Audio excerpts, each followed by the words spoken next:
Welcome to Unraveling Relationships, Emotions, and Desires.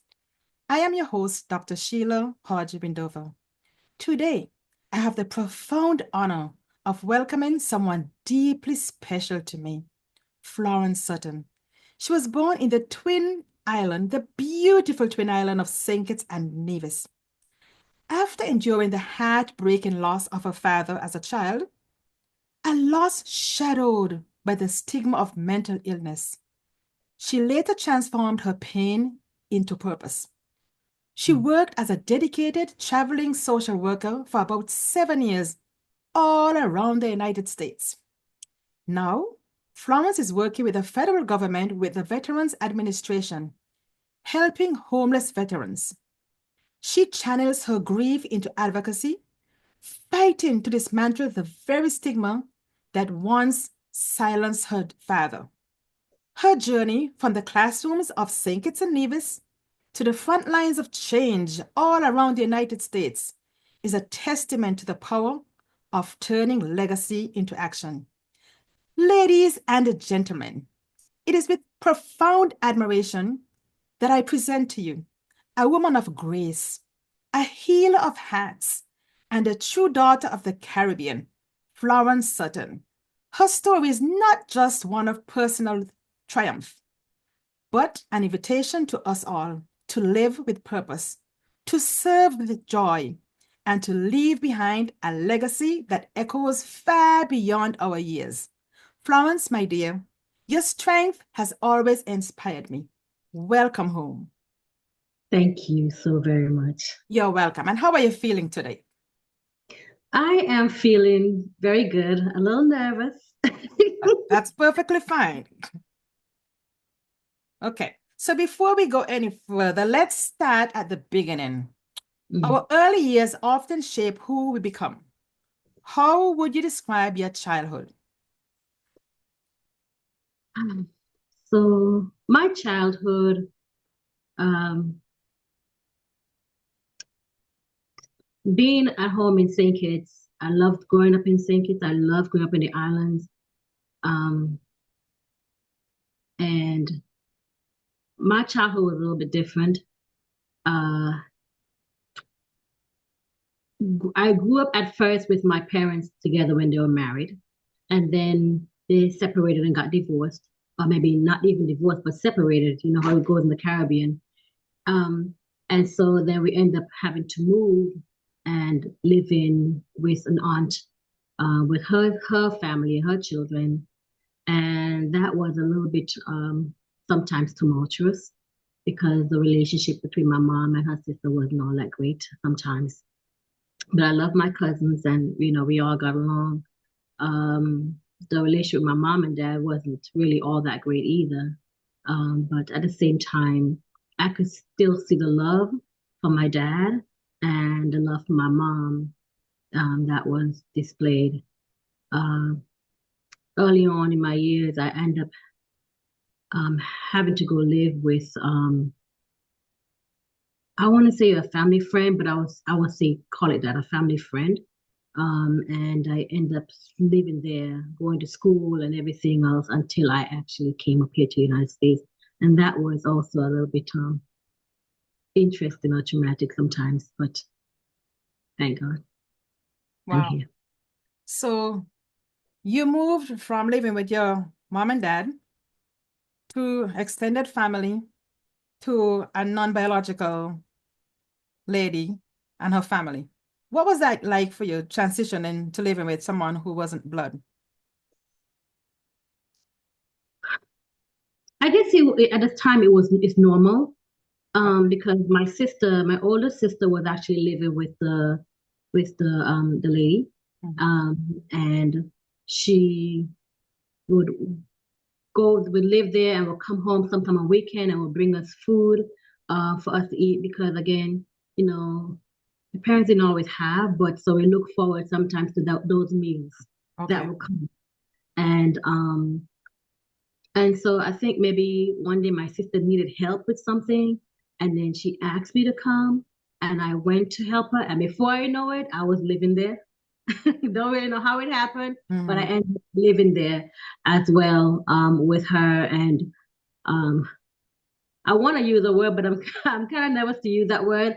But I sometimes look at it as you work for food, or you work to get help and everything else.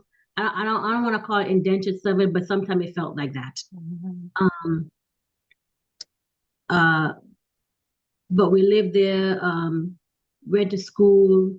Um, I appreciated the lessons because I learned how to cook from this individual. We were always in the kitchen. Um, I learned some baking skills Mhm. from living with this family. Mhm. I learned how to keep a house clean, Mhm.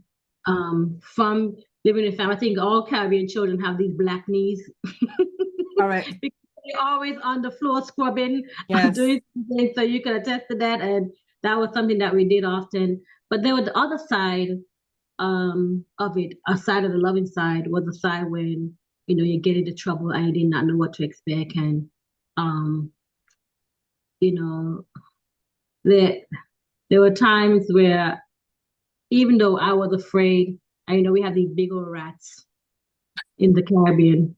And so, the house, I won't say on stilts, but a little bit yeah, I'm gonna call it on stilts. And so you have the underhouse. Mm.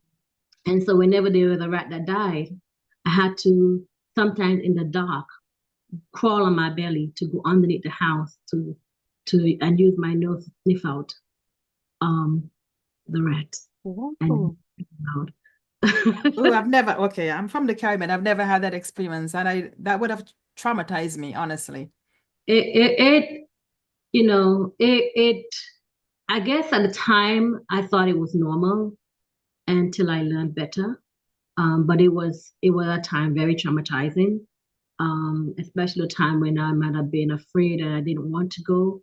There were times when I went willingly, because there was higher ups. There were levels where some areas were a little bit higher up, and Mhm. there was some you really had to get down and crawl. And the time when things were good and we were in good terms, I would go under with a flashlight. And when I was not in good terms, I would go under in the dark and I'll just feel my way through Wow. and make sure I'm not hitting any nails or crawling on any nails. Or, I think the one particular time is going to be gross, but I was feeling and I was right up under the road and then it was already decayed. And yes, Ooh. but, you know, I would say all those experiences has made me who I am and as resilient as I am. Yes. Yes. When I say it wasn't hard, it's hard, and I see other Caribbean children sometimes going through that because your family cannot afford to maybe feed or take care of you. So Yes. they allow you to go and stay with other people who is able to afford to offer you more To give you than food, put food on your plate to eat. put food on your plate and even put food on their plates as well. Mm-hmm. And give you, I want to say give you opportunities because um as a child growing up, one of the programs that we were in, most of the kids were in at school, is UCF. And it was a program that fed us, where we had sponsors from overseas, that would send us money and to buy clothes and shoes and different things. And I remember the name of my sponsor. Her name was Wow. Miss Bishop. Yeah, I And know what all you're talking about because when I had my preschool, we had, I think it was CCF, Christian, CC, there was yes, this CCF program where they sponsored kids and every month they would send something to yes, them. Okay. you get a So, chance to write your sponsor and also to a part of the government program. We used to get I don't know, once a month or so, all the kids would be going home with their bag with the flour and the sugar and the milk powder milk and powder.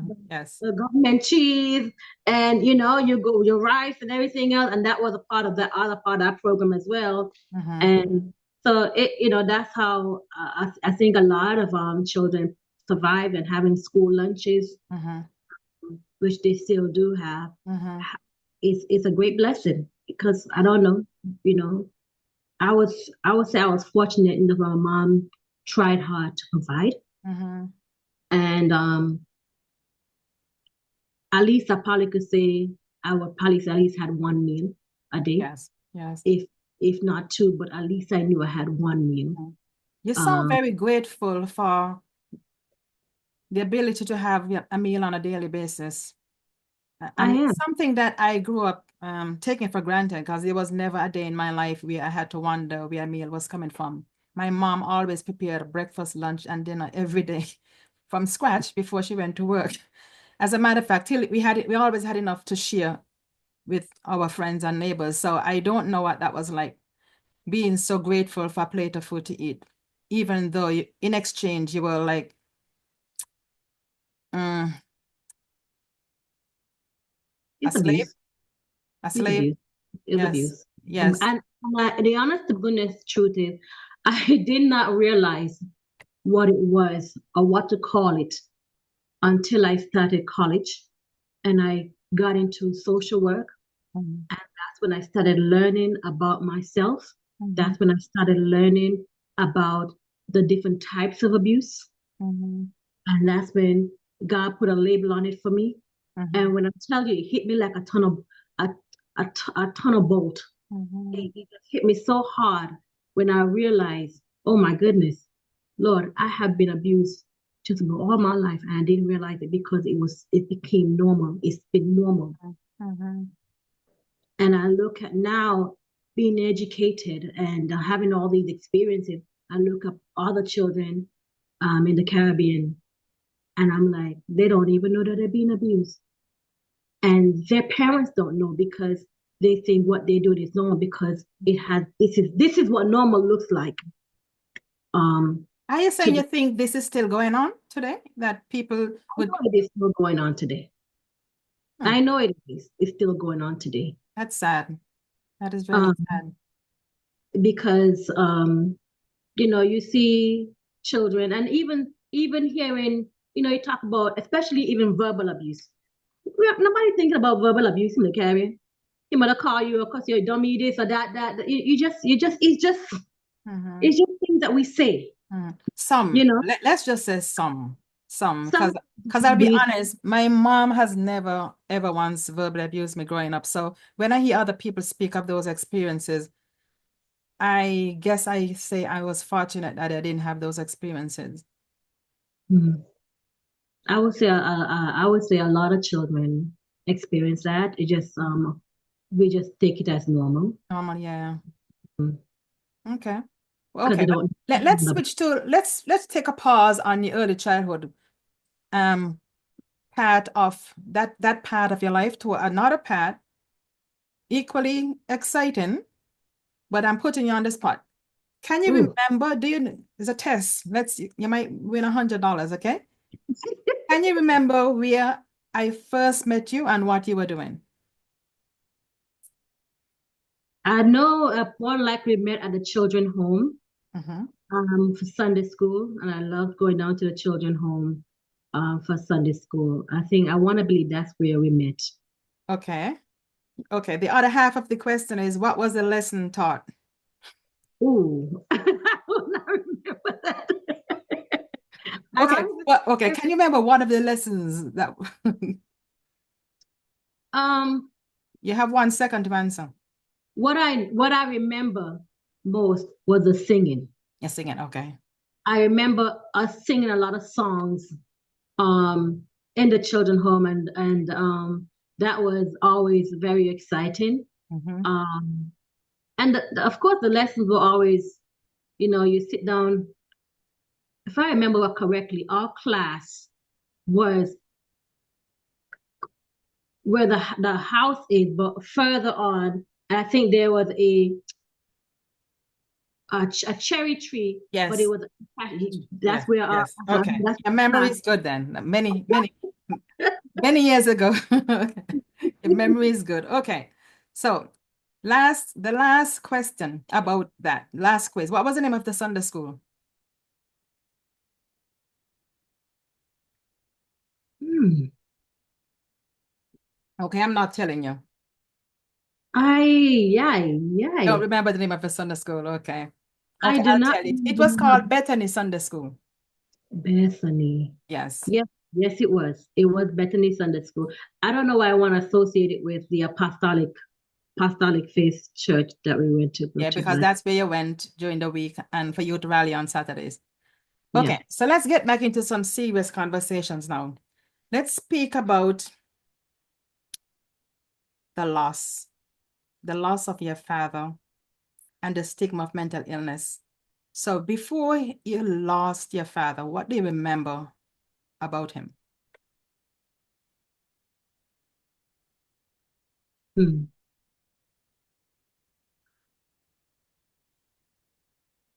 Um, I remember, and I think about it now, my father was very, very talented. Just like you. And I didn't really, I remember he played, he created a play and I listened to it. He allowed me to listen to it. And I heard all these different voices and everything else. And I'm just like, wow, this is great. And I thought it was a whole movie. Like I'm listening to, the stories on the radio. And I'm like, who made this? And who are these people? And he just said it was me. So all Wow. the different voices and all the different characters at the time was him. Yes. He used to make also graters Oh, out of to sell out of the what's that? I want to say galvanized, but I mean those yes, the yes. and so he used to make. I used to watch him make graters. Um, I want to say my father loved me. I probably didn't that all that did not register for me until I got really much older when Mm-hmm. I began to think about it and process everything. But I knew that he loved me. I remember there was one time we were up by my father, and he was feeding us, and I ate all my food. My sister didn't eat all her food, but he thought it was me. And he put me on his lap and he was trying to get me to eat. And before I knew it, I hit Ken on my leg so hard. And he would say, you need to eat. You're so skinny. You need to eat. And I'm just like, but I ate all my food. It wasn't me. It was my sister. Interesting. She didn't say anything either. Yes, because in those days, food, your parents don't want you to waste the food, right? Especially if Not it's expensive. we had wasting of food. Mm-hmm. Um, but also I also knew he was talented in terms of music Yes. because he played the guitar and he played also I think I don't know if it's a trumpet, but he played maybe the saxophone, but I know he played another instrument um, because I've heard him play his guitar and he told me about those other things that he used Mm-hmm. to play. But also I remember this is the sad part. I also remember the shame Mm-hmm. and the fear Yeah. because in the Caribbean we said people go Yes. off, and Yes. father went off. I know my father had been to jail. I know that he was once a police officer Mm-hmm. before he actually went to jail, and I can remember what he told me he went to jail for. I think he ended up stabbing somebody because they tried to mess with him or something of that nature. So he went to jail, lost his job and everything else, and was doing odd jobs Mm-hmm. in order to survive. Yes. And I remember one particular time when he came down to my school and he was going to be cutting the grass, and our field was a pretty big field. Mm-hmm. And he was using a lawnmower, and people, were laughing, and I was kind of like, shy. I didn't really want to say he's my father, Mm-hmm. embarrassed. Um, and But I remember that I was hungry. I didn't have anything to eat, or just wanted something to eat. And he had a bag drink because there was a store right across from the school, and he had a bag drink and something else, some other snack, and he gave it to me.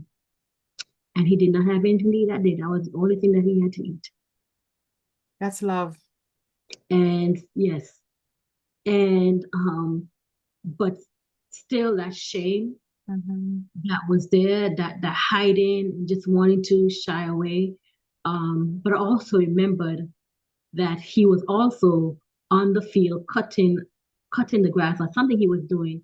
And one of my classmates, I don't know what he was thinking, but he stabbed me with a pencil in my hand. The pencil literally stabbed me. And I told my father, I said, I'm gonna tell him, all the kids, I'm gonna tell my daddy on you, I'm gonna tell my mother. I said, I'm gonna tell Yes. my father. My father came down to the school. I pointed out the guy, and maybe now I'm thinking maybe he should have never done that, but I'm telling you, he jacked that little boy up and said, "Don't you ever put your hand on my daughter." Mhm. And he understood. Yes. And in that moment, I was proud and I was happy that my father defended me. Mhm. Um, but I also remember the time when he was sick. And I remember the first time he went into the hospital and they came and they got my older sister. Um, she was in the sixth grade then. Yeah, sixth grade. Fifth grade. And we went up to the hospital to look for him. And I think that time he I think he had maybe attempted suicide. Um, and I remember I hated hospitals. I think I hated hospital after that day. And I went there and I saw him and we were talking and I asked him why. Yeah. And he said because he misses children. Makes sense. My mom didn't really want us all the time to go and see him. Mm. And so after one time we were up there by him, she allowed us, but he kept us longer. And I remember it was a big thing because my mom ended up having to go to the police station to bring the police. And he lived literally right behind the police station. Mhm. So the police came and that's how, you know, I guess they worked it out where he eventually released us. But he was just wanting time. Mhm. Be with his kids. So that was also remembering that and the fights that they've had because of us, um, because he wanted to see us and yeah. So eventually, my dad was successful in committing suicide, and Very that's how he. sad. Very sad. So How did you learn about his death? Where were I you? was I was in school. I was in school, and I think they might have called me out, and they told me. I don't think I went to the hospital that time, but I remember going to the funeral. This is the first time I met some of my family members and his brothers and everything else. Some of them lived in Puerto Rico. One of them had the most beautiful. He sang the Lord's Prayer, Our Father, and the most beautiful voice I've ever heard from a man, and just deep and beautiful voice. Um, but I also remember being afraid to go in. I also remember going to his funeral very, very late. And I wanted to sit on the outside like everybody else. And one of my aunt was like, no, you're gonna go up in there. And she kind of pushed me and kind of walked me. And I remember walking down. Everybody was seated, the service had already started. And of course you gotta walk all the way down to the front. And I remember walking all the way down to the front. And I think one of his aunts, one of his sisters, also family members came to got me, and then they took me up to see his body. That And must have been very tough. it was tough. I think more so I was ashamed. I Mhm. was more so filled with shame and embarrassment than anything else because I didn't know no better. Mhm. The shame and the embarrassment of him um, was and Was the shame more because he killed himself or shame because he was suffering with mental illness? I think more so because of mental illness. Mental illness. And I learned more that even this other family members, his sister, I learned was a brilliant teacher, Mhm. um, also suffered. And I seen her many times on the street, suffered a mental illness. Um, yeah. And I remember the time when I went back home and she was, you really say you go and you come. I remember when she was at her lowest points. I remember when I was at my family, the lady I was staying with, her place, and there was a commotion on the outside. I was outside sweeping, and in the front, and there was a commotion, and it was her and this guy, and he was just beating her, That's and sad. he was beating her because she confronted him to say she was pregnant and he was the father. Oh my goodness. Um, and you watch sometimes people fight at home, and everybody gather, and nobody really kind of stepped in. Yeah, Um, I think only when I heard a commotion, I came out, and cause I went in for a minute and I came out. Then the lady I was staying with then started to say, "Y'all go from there, y'all stop this." But before that was not being said mm-hmm. because of everything, and it just made me feel really, really sad. But I also felt proud of her later on Yeah, when I think about that. At least you know who your child father is. I that's used to right. be pregnant, That's right. The guy and he didn't want to admit that he was a father because he was ashamed that he got someone who is considered mentally ill pregnant. there you go. But I remember every time I went home, the time I went home for my sister's funeral, I met with my aunt, and I even have pictures with me and her, and just talking with her, and That's nice. brilliant, brilliant woman, brilliant, Mm-hmm. smart woman, brilliant, and you know, she was looking really good. Like I said, she probably got herself together and everything else. And I think the next time I actually did go home, I was looking for, I learned that she had died and I didn't even know about it because nobody told me. It's double sad. So, um, Really, yeah. really. So how old But were you when your father committed suicide?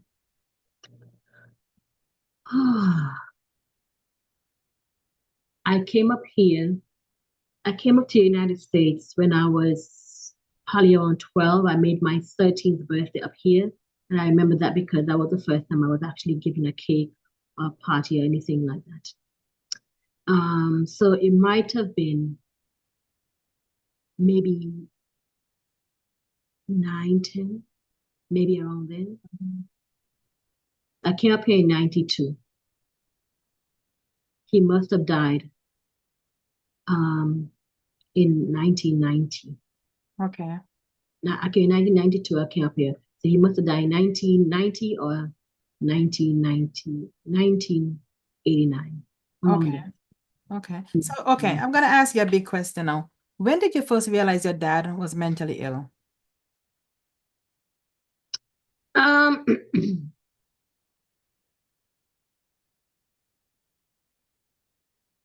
I think as children, people call people crazy all the time. That's just a common terminology that's used in the Caribbean. Mm-hmm. People crazy. Um, I've heard my mom say it. Um, I guess maybe it never really kind of registered. Okay. Um, I just for more focus on the shame, but I just knew that I pity the fool who messed with us because I know my father will kill him. You That's don't want very that's very interesting. you don't want to mess with his children because I've It seen him. had its benefits. Yeah, I've heard him tell people, "Don't mess with my kids. Mm-hmm. I'm gonna mess you up." I know he meant it. He was. I knew also one of the things that I also knew about my dad was he was very particular about education. And I remember one time he came down and he was helping us with our homework and with our studies. And that's when the situation happened where some guy came by and said something, and you know, he kind of just went off on the guy. Mm-hmm. Um, but he was very particular about. But I just knew from his sister and everything. I just knew that was a part of it. And when he went into the hospital and everything else, but he never really kind of registered. But I think for me, what the sad part was, the person I lived with, even when I did not know, said because your family is crazy. I'm gonna use that word because that's the word that they use, even Mm. though we know better. Yeah. who started giving me pills because she had a friend who worked as a nurse at the Cardin Home. The Cardin Home is a home, for those who may not know, where that those with who are elderly or older and who have no one to care for them, and those with also mental health issues Severe. or severe mental issues go. And I think at one point in time, my dad might have been there too. Okay. I think at one point he was there, and I also knew that his sister was also there at Mm-hmm. one point because that's where she used to sometimes sit, especially in the afternoon time when we're coming home, and I used to watch the kids tease her and everything else, and it used to anger me Mm-hmm. even before I even knew she was my aunt. Because somebody later on told me that she was my family. I did not know. And it really angered me when people would mess with her, that I would make sure that they would stop. Mm-hmm. Um, but yeah, I was given pills and I did not know, little white pills to take as a child so that I wouldn't go crazy. Don't know what I was taking, but I was given pills. And there were times when just got so fed up and so tired, I just refused. I wouldn't take them. I would pretend like I was taking them, but I would just throw them away. I don't know what I was taking. Mm-hmm. I was You just know, being given. were you exhibiting any form of weird behaviors why she would think you needed to take a pills? No, it's just no, no.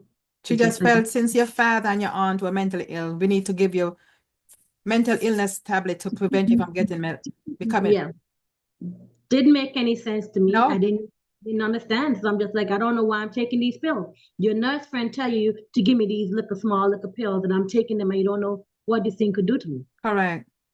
So that was what part of the childhood trauma that I didn't even realize. I knew that was wrong. Yes, Like, yes. I don't know what I'm taking these pills for. What are they for? Mhm. They're crazy pills, so you're crazy, and that's what you know. It's very stupid. So that's yeah. Well, I know you have forgiven her. I, I have because I know I you, I know you had. forgiven her, but I could tell you, I remember when came up here. It was not long after I came up here, maybe a year after I came up here to the United States, that I learned that she died. And I'm telling you the honest, the goodness truth. I rejoiced. I was happy. I said about time. I want to say probably say ding dong, the witch is dead. That's what I said. But I was happy. Um, Did it make you relive some of the trauma that she created for you?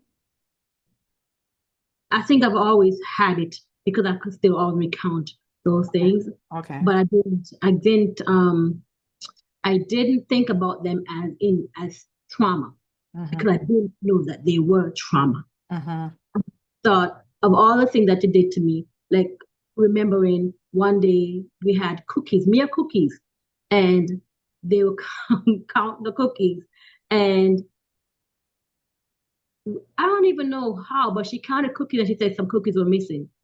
And she waited all day until it was night, until we locked the door because my sister was a runner. My sister did not like taking beatings. And we were both there together. And she stripped us down, half naked, in the middle of the room, in the dining room area, and threatened to beat us. But we were half naked there, in the floor, stripped about cookies that was missing. It's awful. When I heard about her, when I learned about her death, and I thought about all the things that she did, I Yeah. rejoiced.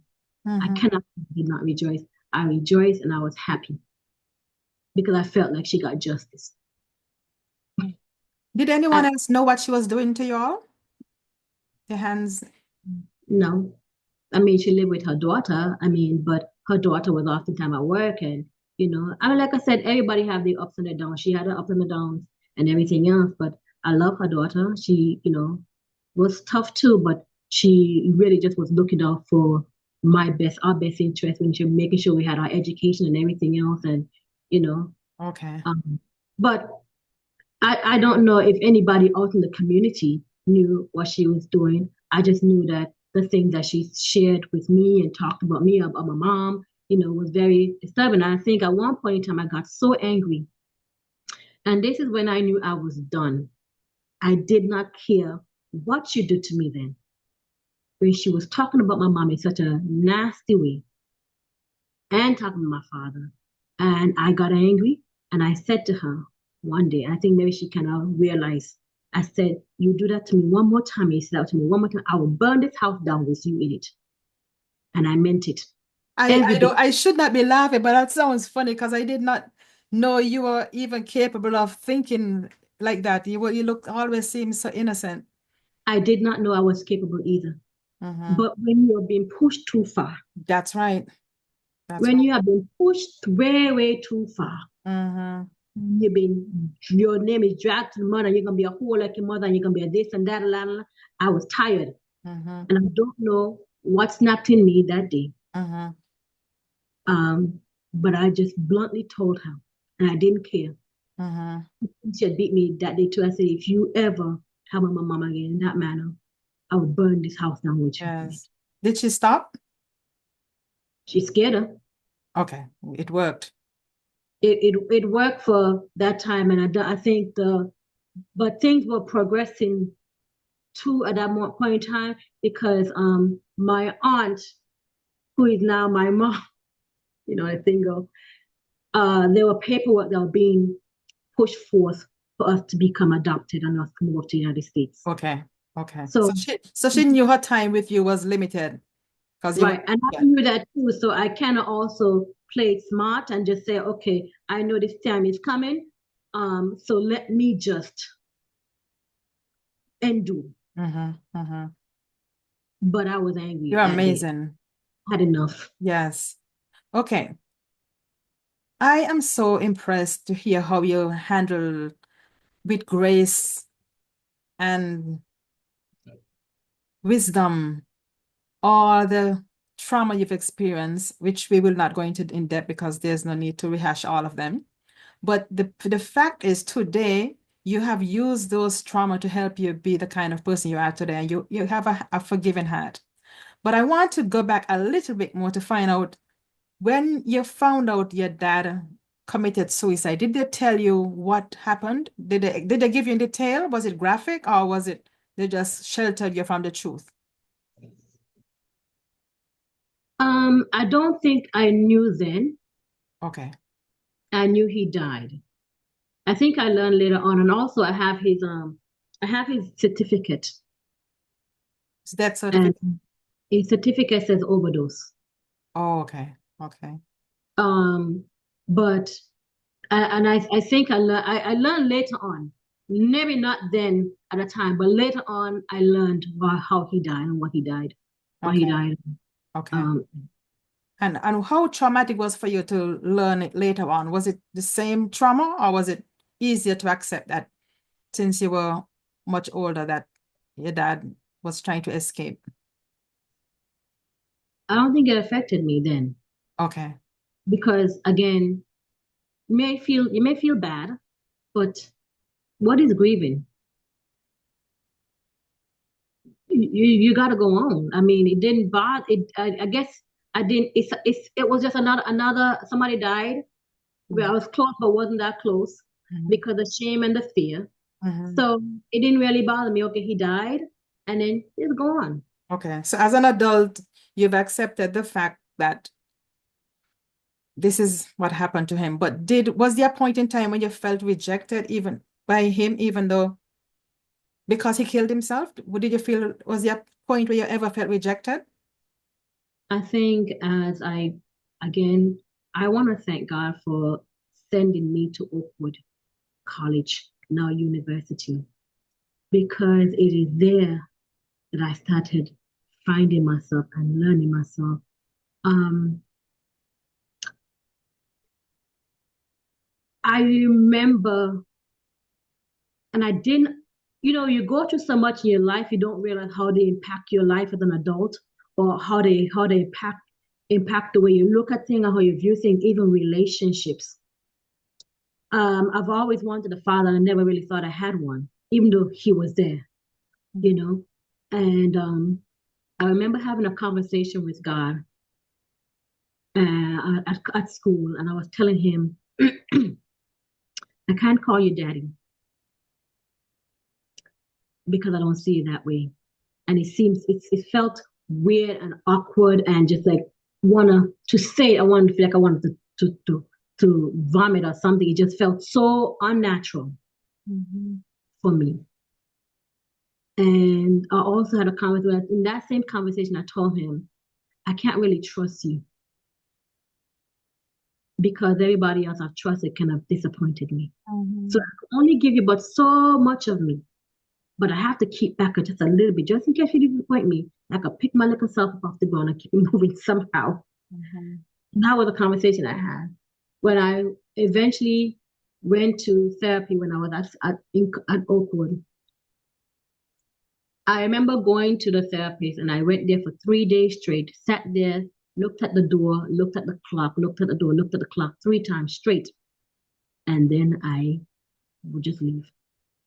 And then he asked me one question, and I don't even remember what that question was, but he asked me one question and the dam just broke and I just fell apart. It's almost like just someone just touched me and all the dominoes just started falling. And I remember the conversation that we had about my father. And I talked to him about the shame and the guilt that I felt for being ashamed of him, and afraid of him at times because of I knew of his mental illness, even though he didn't display that, but the stigma of it was there. And I remember the one therapy he did with me, and I've done it with 2 others, is the empty chair therapy. Very powerful. Very, very powerful. He had me sit there and he said, imagine your father is here. Tell him, talk to him, tell him how you feel, everything. And I'm like, it's like you turn on the water pipe and somebody remove the tap off it, so you can't turn it off. And it's like I regurgitated everything. I told him how I felt ashamed and how I felt like he wasn't there for me, and the different things that he did that caused me hurt and pain. And that I could not even